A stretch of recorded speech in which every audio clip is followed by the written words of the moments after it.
कराची का जब जलसा होगा तो पाकिस्तान देखेगा कि इंशाल्लाह कराची अवाम राज तहरीक के साथ खड़ा है। और कराची अवाम राज तहरीक का है इसलिए कि हम आम आदमी के इख्तिदार की, मिडिल क्लास के लोगों के इख्तिदार की बात कर रहे हैं। मैं सैयदादी हो के पर्दे में मेरे लिए बहुत मुश्किल है सर्वाइव करना। अगर मैं कर रही हूँ तो मेरी दूसरी बहनों को भी, मैं इनके लिए निकली हूँ और इनको अपने बच्चों के लिए, मुस्तकबिल के लिए निकलना पड़ेगा। तो धांधली उन लोगों के खिलाफ होती है जिन्होंने पहले किसी और के खिलाफ धांधली की हुई होती है। तो जब आप उस तरह के एक सर्कल का या साइकिल का हिस्सा नहीं बनेंगे तो मुझे यकीन है कि एक स्पेस मिलेगी और वो स्पेस इंशाल्लाह अवाम राज तहरीक अवेल करेगी। मैं खुद पीटीआई का लवर हूँ, लेकिन मैं इनको सपोर्ट करूंगा, इनके साथ रहूंगा, इनके साथ जाऊंगा। लेकिन मैटर ये करता है कि जैसे आज ये आए हैं, कल के भी ये ऐसे ही हमारे साथ खड़े होंगे मिडिल क्लास फैमिली के साथ। ये तारीख पाकिस्तान की पहली जमात है जो एक क्लास को, यानी मिडिल क्लास को इख्तिदार में लाने के लिए जद्दोजहद कर रही है, जिसका कोई नजरिया है। वरना किसी पार्टी का कोई नजरिया नहीं है, या कोई पार्टी किसी शख्स के पीछे खड़ी होती है, किसी फिरके के पीछे खड़ी होती है। अस्सलाम वालेकुम नाज़रीन, मैं हूँ आपका होस्ट जुबैर बंगश और आप देख रहे हैं आंच न्यूज़। इस वक्त मैं मौजूद हूँ चरपाव कॉलोनी में और हमारे साथ मौजूद है अवाम राज तहरीक के बानी जनाब इकरारुल हसन साहब। अस्सलाम वालेकुम। वालेकुम अस्सलाम ज़हर, क्या हाल है आपका? ठीक है अल्हम्दुलिल्लाह सर, खैरियत से? सलामत रहें, शुक्रिया। सर क्या कहना चाहेंगे आज ये प्रोग्राम के हवाले से? बड़ी शानदार, मुझे तो कमाल लांडी और मलीर के लोगों ने इतनी मोहब्बत दी है और आपने विजुअल्स भी देखे, अल्लाह का शुक्र है। अभी तो ये कॉर्नर मीटिंग्स की तरफ से हम चल रहे हैं, तो आप देखिए कराची का जब जलसा होगा तो पाकिस्तान देखेगा कि इंशाल्लाह कराची अवाम राज तहरीक के साथ खड़ा है। और कराची अवाम राज तहरीक का है इसलिए कि हम आम आदमी के इख्तिदार की, मिडिल क्लास के लोगों के इख्तिदार की बात कर रहे हैं। इस शहर ने बड़े लोगों को मौका दे के देखा, अब ये शहर अपने आप को मौका देगा, अपने अंदर से नौजवानों को, मिडिल क्लास के टैलेंटेड, काबिल और बासलाहियत लोगों को आगे लेकर आएगा। और जब वो बरसरे इख्तिदार आएंगे तो आप देखिएगा इस शहर की हालत भी बदलेगी, इस मुल्क की हालत भी तब्दील होगी इंशाल्लाह। सर ये बताइएगा जलसे का क्या प्रोग्राम है, कब होगा? इंशाल्लाह 14 अगस्त हमने अनाउंस कर रखा है, उसकी तैयारियां जारी हैं, बस आपकी मुशावरत से उसको हतमी शक्ल देंगे और अल्लाह ने चाहा तो इंशाल्लाह पाकिस्तान की तारीख के बड़े जलसों में से एक जलसा 14 अगस्त को इंशाल्लाह। इस मरतबा इलेक्शन लड़ने का इरादा है? 2029 का इलेक्शन, हमारी नजर फोकस जो है वो अगला जनरल इलेक्शन है। हम अगले इलेक्शन में पाकिस्तान अवाम राज तहरीक हुकूमत बनाएगी, पाकिस्तान का कोई आम आदमी वजीर आजम पाकिस्तान होगा इंशाल्लाह। मुझे इस बात में कोई शक और कोई शुबा नहीं है। सर जिस तरीके से यहाँ इलेक्शन तो हो जाते हैं लेकिन फिर उसमें जो मामला होते हैं, धांधली होती है, इस हवाले से? वो धांधली उन लोगों के खिलाफ होती है जिन्होंने पहले किसी और के खिलाफ धांधली की हुई होती है।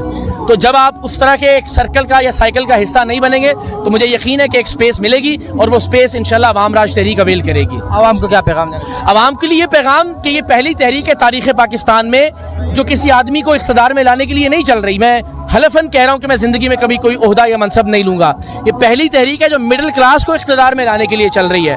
तो अपने इख्तिदार के लिए, आम लोगों के इख्तिदार के लिए, गरीबों के इख्तिदार के लिए, मजदूरों और मेहनत कशों के इख्तिदार के लिए आइए, अवाम राज तहरीक में शामिल हो और ये तहरीक आपको इख्तिदार में लेकर आएगी। सर क्या वजह है, अक्सर जब हमने देखा है पार्टियां बनती हैं तो लोग अपने खानदानों को और अपने आप को प्रमोट करते हैं, लेकिन आप वाहिद बंदे हैं जो कह रहे हैं कि भाई मैं इस तहरीक का हिस्सा हूँ लेकिन मैं कोई मतलब कोई ऐसी मेरी जद्दोजहद नहीं होगी। यही ना, लोगों ने अपने खानदान की प्रमोशन के लिए पार्टी बनाई होती है।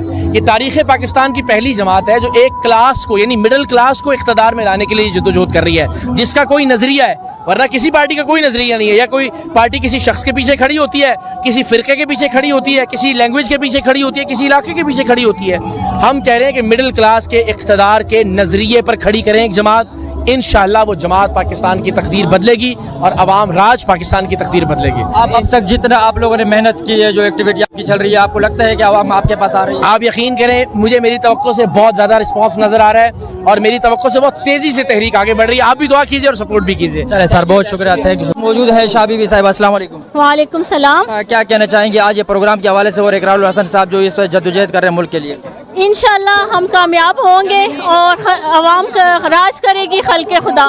जैसे कि इकरार भाई अवाम के लिए निकले और उन्होंने अपनी सीट की भी कुर्बानी दी, फिर उन्होंने अपने कैरियर की भी कुर्बानी दी। वो पहले भी अवाम के लिए काम करते थे और अब भी वो अवाम के लिए काम कर रहे हैं। क्या हमारे बच्चे MP, MNA, वजीर आला, वजीर आजम नहीं बन सकते? एक जागीरदाराना निज़ाम को ख़त्म करने के लिए इकरार भाई आए और हम उनका साथ दे रहे हैं। और आज जितनी औरतें आपने देखी हैं, इंशाल्लाह अब इससे 14 अगस्त के जलसे में आप देखिएगा, जब मैं सैयदादी हो के पर्दे में, मेरे लिए बहुत मुश्किल है सर्वाइव करना। अगर मैं कर रही हूँ तो मेरी दूसरी बहनों को भी, मैं इनके लिए निकली हूँ और इनको अपने बच्चों के लिए, मुस्तकबिल के लिए निकलना पड़ेगा। और मैं उम्मीद करती हूँ कि मेरी तमाम माएँ बहनें ज़रूर साथ देंगी इकरार भाई का, अवाम राज तहरीक का। आपको क्या मैसेज देंगे? आवाम को ये मैसेज दूंगी कि भरपूर तरीके से शिरकत करें, ज़्यादा से ज़्यादा मेंबरशिप करें और अपने बच्चों के मुस्तकबिल के लिए अपने वोट के लिए इस दफ़ा आप खुद को वोट डालेंगे।